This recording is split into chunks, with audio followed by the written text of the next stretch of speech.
Então é muito bonito, é uma escola de vida, mais do que uma escola de mar, sabe? Poder ser responsável não só por você, mas pelos outros, né?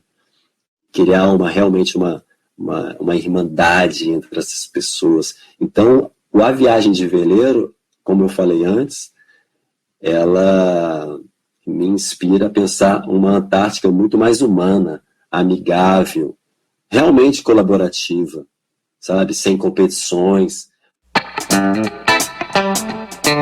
Olá! Sejam muito bem-vindos ao Maré Sonora, o podcast em que você navega pela ciência, fotografia, conservação e muitas outras viagens. Eu sou Marina Guedes e hoje eu apresento uma nova série inspiradora por aqui.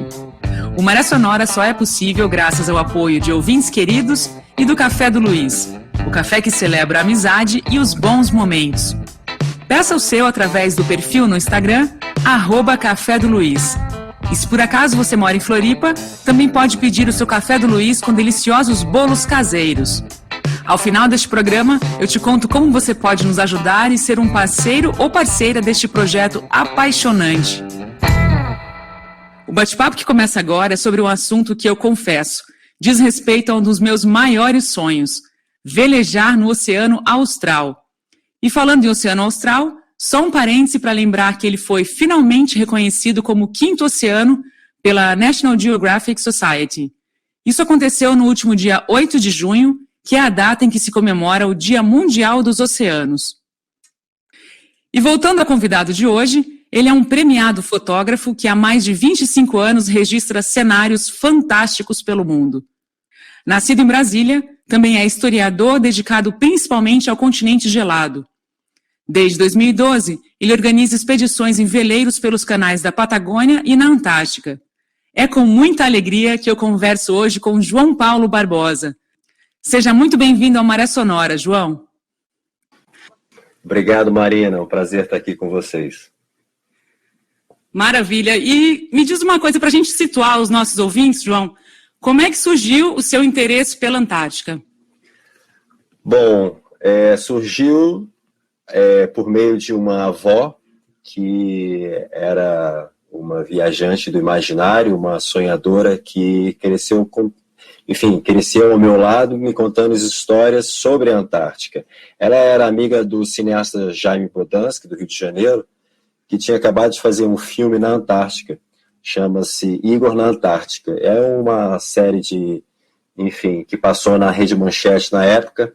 E a minha avó, muito contagiada e sempre querendo me incentivar já a viajar no imaginário, ela, era uma grande leitora, uma tradutora e filósofa também. E ela começou a me contar sobre a Antártica, sobre esse continente distante, com pinguins e baleias, e eu fiquei fascinado. E nessa época, lá na minha casa, a gente comprava, meus pais compravam a revista Geográfico Universal na época. E uma dessas revistas tinha uma matéria sobre a Antártica, sobre uma expedição que os norte-americanos fizeram no chamado Platô Proibido. E eu cresci, então, com essas referências, com Jacques Cousteau, na viagem que ele fez para a Antártica, em 1973. Enfim, eram poucas referências que eu tinha, mas eram referências. Isso me marcou muito. Então eu comecei a viajar para a Antártica muito cedo, ainda criança, mas no meu imaginário. E eu entrei na universidade, no curso de História, e sempre com os olhos voltados para expedições, história das navegações, viagens medievais, enfim, histórias que tinham relação com o movimento do homem, essa inquietude do homem por se mover ao redor do planeta. E eu acabei mergulhando fundo na história da Antártica desde cedo, então é o tema que eu domino, eu gosto muito, continuo estudando e, sempre. E a partir de a partir de 2011 eu comecei a frequentar a Antártica. Então, são 10 anos que eu vou para a Antártica e foram 7 viagens em 10 anos, viagens reais. As imaginárias eu faço todos os dias. O João, eu queria te pedir para contar um pouco como é que foi a sua primeira viagem para lá, que eu sei que não foi um veleiro. Pois é, a minha primeira viagem para a Antártica foi por meio do Programa Antártico Brasileiro, Operação 29. Eu apresentei um projeto para, enfim, fazer uma pesquisa que unisse fotografia e história em relação à base brasileira na Antártica. Então eu fui para lá e passei, né, uma viagem importante, mas muito rápida, né, uma viagem de 7 dias, 10 dias. Eu acho que muitas pessoas que vão para a Antártica a primeira vez com o Programa Antártico Brasileiro passam pouco tempo e ficam desejosas de passar mais tempo. E então isso, de certa forma, me abriu a cabeça, porque eu vi que o meu coração estava na Antártica, que a Antártica realmente me chamava, mas eu precisava de mais tempo para fazer o que eu queria, e mais liberdade também. Então, a primeira viagem foi em 2011 e logo em seguida, 2012, eu já comecei a organizar uma viagem de veleiro com amigos que, enfim, captaram o chamado. Foram 5 amigos, e aí a gente fretou um veleiro e fomos para a Antártica pela primeira vez, enfim, a minha primeira vez de veleiro, final de 2012. Foi isso. Bacana. Eu ia te perguntar, você já meio que respondeu a minha próxima pergunta, então, como é que você entrou para o mundo de veleiros, percorrendo locais que não são muito fáceis de ir, né, como os canais da Patagônia e Antártica?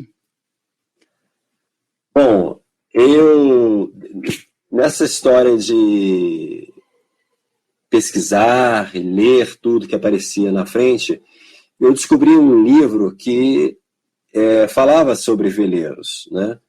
E eu fiquei já, enfim, ligado na possibilidade de um dia ir de veleiro. Mas tem aquela coisa, eu não sou navegador, não sou velejador, eu não tenho barco, eu nasci muito longe do mar. O que seria um veleiro na minha vida? Uma coisa extremamente utópica e cara. E aí eu fui pesquisar, entrei em contato com vários veleiros e vi que era possível reunir um grupo de amigos e, com certo esforço, bancar uma viagem de veleiro, né? Então, eu descobri que o veleiro é a minha casa, mesmo eu não sendo um capitão, um velejador, um marinheiro, como eu falei. Mas é minha casa, porque é uma casa flutuante que te leva aonde você quiser. Se o seu vizinho não está te agradando, você vai embora, você pode seguir outro veleiro, você pode se movimentar realmente com liberdade, né? E isso me encantou muito. E aí eu fui começar a pesquisar mais sobre a história dos veleiros e a história dos veleiros polares, e aí o meu amor e a minha paixão pela Antártica foi crescendo assim sobremaneira. Eu fui começando a descobrir, por meio dos veleiros, uma outra Antártica, né? Porque, como todo mundo, a gente começa a conhecer a Antártica pelas informações mais básicas, né? Desde Aristóteles até o Tratado da Antártica. E, de repente, os veleiros me abriram um universo, porque as pessoas que vão de veleiro, elas conseguem encontrar uma outra Antártica, né? Uma Antártica que não é a política ou a científica exclusivamente, nem a turística, mas uma Antártica de sonhos, onde você chega num lugar que é outro planeta dentro do nosso planeta, em silêncio, na poesia do vento, que você bem conhece, e um grupo pequeno. E num grupo pequeno você consegue manter o silêncio, né? E você consegue também trocar suas impressões, seus sentimentos. Então, foi uma conexão imediata. E aí, a partir daí, eu falei, opa, eu quero ir de novo. Então, eu voltei depois, outras vezes, de veleiro. E, melhor ainda, eu consegui me conectar com o veleiro dos meus sonhos, que era o veleiro que eu lia nos livros na década de 80 para 90, né? 90 principalmente, que é o veleiro Cotique, né? Que é um veleiro feito, enfim, pelo Oleg Pelle, que é um francês, que foi mergulhador da equipe do Jacques Cousteau, foi um astrofísico da NASA em Denver, e o cara simplesmente chutou o balde um dia, falou, vou reconstruir minha vida, vou construir um veleiro. E esse cara, então, ele fez o primeiro Cotique, que eu conheci, mas nunca viajei nele, e depois ele fez o Cotique, o segundo Cotique, que é esse Cotique maravilhoso que hoje em dia está comandado pelo filho do Oleg, né, o Igor.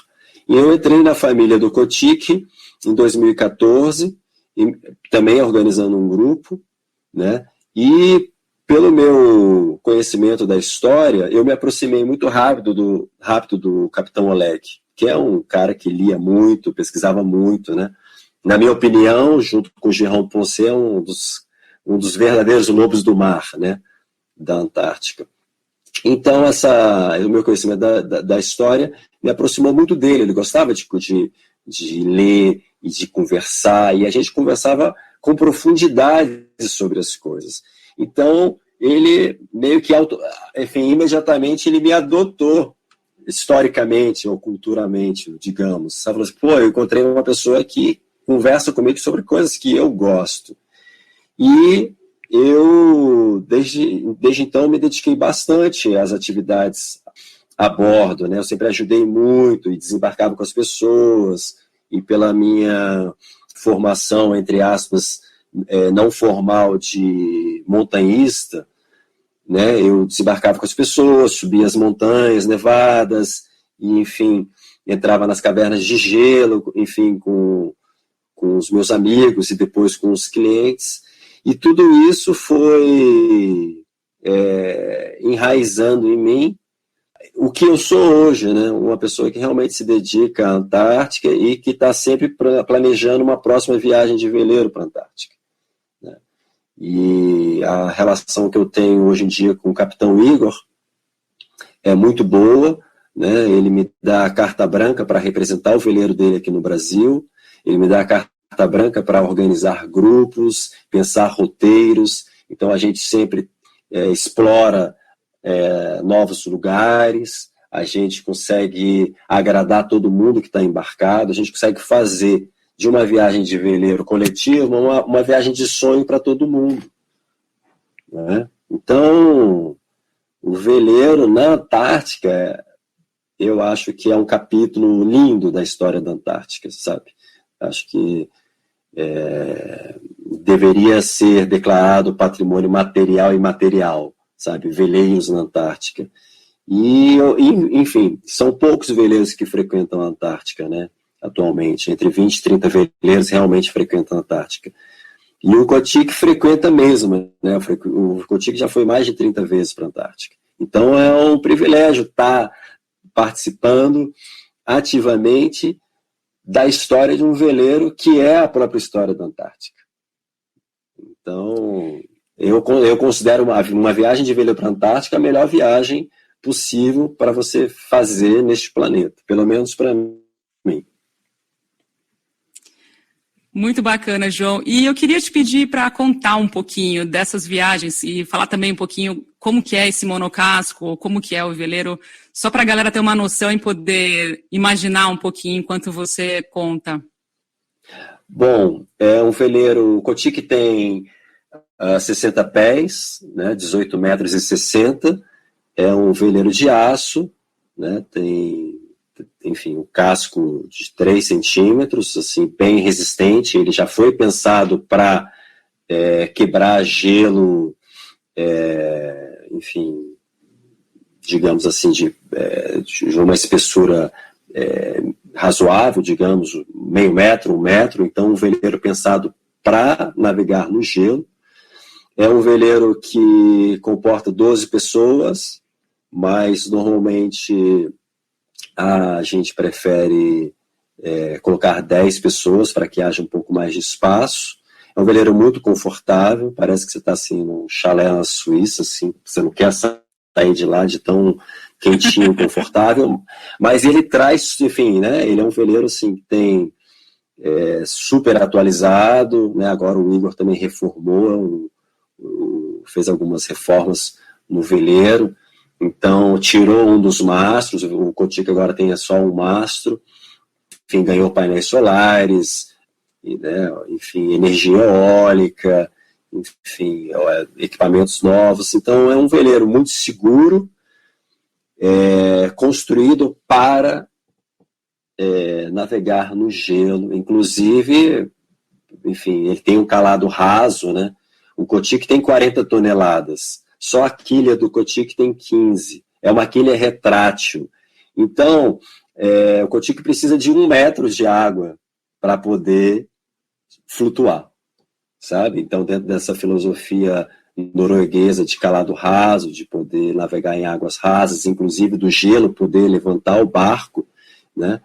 E transformar um barco num chalé de inverno, por exemplo. Então, o Cotique foi pensado para ser tudo isso, né? E é interessante ver que todo mundo que viaja no Cotique fica extremamente encantado, porque o veleiro em si é uma obra de arte. E as pessoas que estão dentro do veleiro, né, a família Cotique, digamos, né, no início o Oleg, a Sophie e os seus 2 filhos, né, o Igor e a Olga, atualmente o Igor que está capitaneando, mas a família Cotique, ela completa perfeitamente o projeto do barco. A filosofia que eles têm de simplesmente irem para onde eles querem, passando o tempo que eles querem, e muito dedicados aos mares austrais, né?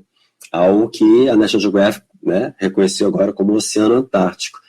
Então, a família é dedicada ao sul do mundo, à Patagônia, à Antártica, e eu, né, comecei a frequentar a Patagônia cedo, né, eu tinha 17 anos, para chegar mais perto da Antártica. Então, eu estou falando a língua deles. E um veleiro que não dá vontade de sair. Realmente, a gente fez a última viagem, eu fiquei 50 dias a bordo do Cotique. Enfim, é um veleiro que você sente a história nele, sabe? A gente tem uma mesa de convivência que foi desenhada pelo Oleg, uma mesa super bonita, e a gente se reúne, conta as histórias e ouve as histórias, e é uma família que tem uma memória incrível, todos têm uma memória incrível, muita cultura. O Igor tem uma memória fantástica, ele lembra de histórias desde que ele começou a ir para a Antártica muito cedo, quer dizer, na verdade ele começou para a Antártica com 2 anos de idade, mas ele tem uma memória da infância na Antártica, da adolescência na Antártica. Então é um veleiro que tem atualmente um capitão de 38 anos, que fez aniversário no dia 8 agora, dia dos oceanos, olha que coincidência. E é uma pessoa que gosta de ter muita experiência, gosta de compartilhar, enfim, uma infinidade de, não só de histórias, mas de visão de mundo.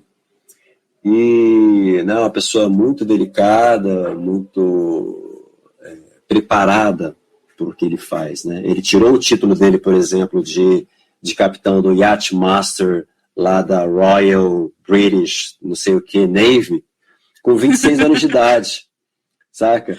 Então, eu sinto a confiança que as pessoas têm em usufruírem de um veleiro muito bem feito, com uma tripulação que realmente conhece do assunto.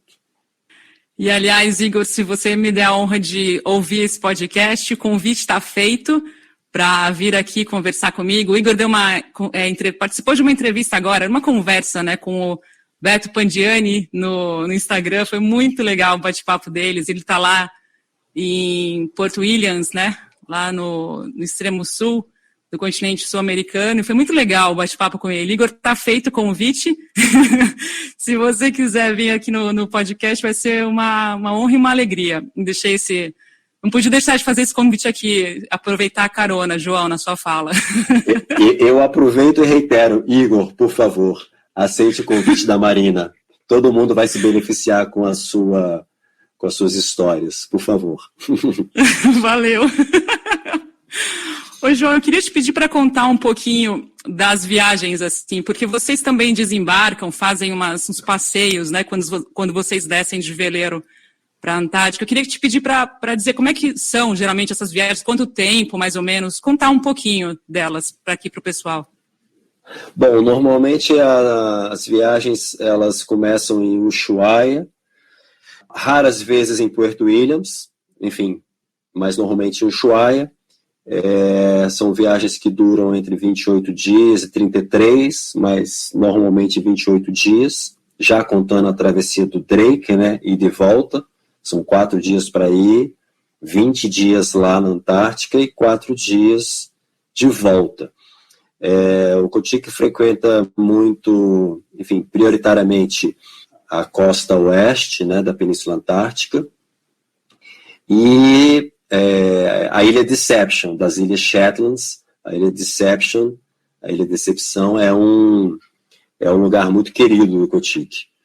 Então, depois de, enfim, mais de 30 viagens, né, para a Antártica, o Igor sabe como se comportar lá, como poucas pessoas sabem, porque ele é uma das pessoas que melhor conhece a costa oeste da Península Antártica. Então, dependendo do perfil do grupo, a gente vai para os lugares que são clássicos, digamos, e a gente vai para outros lugares que nem sequer o Igor foi. Então, é uma filosofia de viagem muito interessante, porque há um roteiro, mas ao mesmo tempo, né, as condições climáticas vão influenciar na decisão final do roteiro, e também há uma abertura, por exemplo, para que alguma pessoa a bordo se manifeste dizendo: eu gostaria muito de ir em tal local, porque eu li um livro que acontecia uma coisa lá. Então a gente vê a possibilidade de levar a pessoa para esse lugar que ela quer ir. Então, eu nunca fiz uma viagem no Cotique com o mesmo roteiro. Sempre a gente passa em novos lugares, né? Mas normalmente a gente atravessa, né, o Estreito de Bransfield, depois tem o Estreito de Gerlache, enfim, tem lugares que são sempre visitados porque fazem parte da história e são lugares lindos, né? Por exemplo, Porto Charcot, a base ucraniana de Vernades, que é um lugar que o Cotique sempre gosta de ir, porque a base ucraniana é uma das bases mais legais que tem na Antártica. Todo sábado eles fazem uma festinha para veleiros, e é um lugar lindo, que fica de frente para umas montanhas maravilhosas. Então, você nunca vai fazer uma viagem igual, um roteiro igual, sabe? Mas, enfim, como o Igor, ele é um esteta, ele é um cara que gosta de fotografia, tem um olhar muito apurado, ele tem muita acessibilidade também para a paisagem. Então a gente acaba indo para os lugares mais bonitos, sabe? Não necessariamente os lugares mais conhecidos, mas os lugares mais bonitos. E é sempre surpreendente viajar na Antártica, porque tem muita coisa ainda, e o fato é que eu acho que tirando o Jérôme e uns poucos que já, enfim, né, viajaram bastante na península, nossa, tem um universo de cantinhos, de esconderijos, e de ilhas, e de baías, e de fiordes, por exemplo, que, sabe, ninguém nem fotografou, a gente nem sabe como é que é. Então, não é uma viagem normal. A viagem do Cotique não é uma viagem comercial, digamos, já com tudo certinho e só nos lugares óbvios. Não. Há o espírito de aventura, sabe, muito presente na atmosfera do barco. Muito. E uma coisa que eu acho linda é a possibilidade de todo mundo participar da leitura dos mapas e também de aprender, quem está interessado em aprender mais sobre vela ou sobre navegação, poxa, é uma oportunidade única, né? Uma escola, né? Então, a última viagem que a gente fez foi uma viagem para levar mantimentos para a base da Ucrânia, comida fresca, né? Eles estavam sem sem comida fresca já há um bom tempo, por conta da pandemia. E o Igor decidiu convidar amigos dele, para amigos que nunca tinham ido para a Antártica. Eu tive a sorte de ser chamado. E ele, logo no primeiro dia, falou: olha, vocês precisam aprender tudo sobre o barco, porque se acontecer alguma coisa comigo, vocês têm que dar conta de trazer o barco de volta. Eu acho que quando a gente ouviu isso, a gente sentiu um gelado dentro da gente, porque é um senso de responsabilidade. Então, éramos 6 amigos, né? O Igor mais 6 amigos, pessoas, enfim, eu do Brasil, pessoas da Argentina, Rússia, França, e cada um ficou, enfim, responsável por cerca de 8 a 10 funções no barco. E aí a gente fazia duplas, e as duplas se revezavam, e todo mundo aprendia um pouco do que sabia, né, do que estava sendo ensinado pelo Igor. Então ele, na verdade, ofereceu uma grande escola de vela polar, sabe? E isso é um privilégio. Então, mesmo você, enfim, qualquer viagem que você faça no Cotic, se você tiver interesse, você vai poder aprender muito, muito mesmo, participar. Então, há esse espírito de aventura e o espírito coletivo, de que quem quiser realmente participar, vai participar. E você sabe muito bem que é participando, né, na prática, que a gente aprende, né? Você nunca mais vai errar como é que faz um nó, ou como é que você trabalha no winch, como é que você sobe e desce uma vela, como é que você olha um instrumento de navegação, sabe? Se você se abre para isso, é um presente, porque além da paisagem que você está desfrutando do lado de fora, você está absorvendo um conhecimento que é muito útil, né? É um conhecimento que te dá força, de repente, para você fazer outras viagens, né? Eu, no meu caso, cada vez que eu viajo, eu aprendo mais. Então, eu me sinto cada vez mais à vontade de estar dentro de um veleiro, mesmo não sendo uma pessoa do mar, né? E você sabe que o veleiro, ele né, tem um espaço limitado. Então, também tem um lado muito importante da convivência, das relações, né? Respeitar o espaço do outro, não deixar tarefas para depois, né? Tá tudo em dia, né? O veleiro tem que estar em ordem, as coisas têm que estar organizadas, porque a hora que o veleiro para e a gente desembarca, aí a gente pode desembarcar com a cabeça livre de tarefas, né? Então é muito importante estar em dia dentro de veleiro. Eu me tornei uma pessoa muito mais organizada e eficiente após as minhas viagens de veleiro. Muito interessante. Você sabe que você está respondendo algumas perguntas antecipadamente, né? Desculpa, Marina, foi mal. Não, é muito legal, porque você tem uns pedacinhos, mas ainda vou fazer umas perguntas. Fica tranquilo aí que não vou deixar de perguntar, não. Massa demais. E não, é muito legal, porque realmente o veleiro tem que estar, se não tiver em ordem quando acontecer alguma coisa, a gente está em apuros, né? É um aprendizado realmente... É importante saber onde que as coisas estão, importante até você tomar decisões simples sem a presença do capitão. Porque às vezes o capitão, de repente, está, sei lá, tá no paiol, ou tá em um lugar que você não está vendo, você tem que decidir alguma coisa rápido. Por exemplo, soltou enfim, como por exemplo, a gente faz ancoragem na banquisa de gelo. A gente não joga a âncora na água. Quando a gente encosta na banquisa de gelo e faz uma ancoragem no gelo, joga até a âncora em cima da banquisa de gelo, usa estacas de metal e faz ancoragens com os cabos, e de repente, se a temperatura aumenta, uma dessas ancoragens pode soltar na madrugada, que está todo mundo dormindo e o barco se movimenta, e isso já aconteceu. Eu estou acordado e ver, opa, soltou o cabo. O que você faz? Você pode desembarcar, né? Enfim, avisa para alguém que você está desembarcando e para a pessoa te olhar, você desembarca, faz uma nova ancoragem, sem precisar acordar o capitão. Então, é uma decisão simples que você né, pode tomar. Claro que se é uma decisão, tá vindo um iceberg gigante na sua direção, imediatamente você acorda o capitão.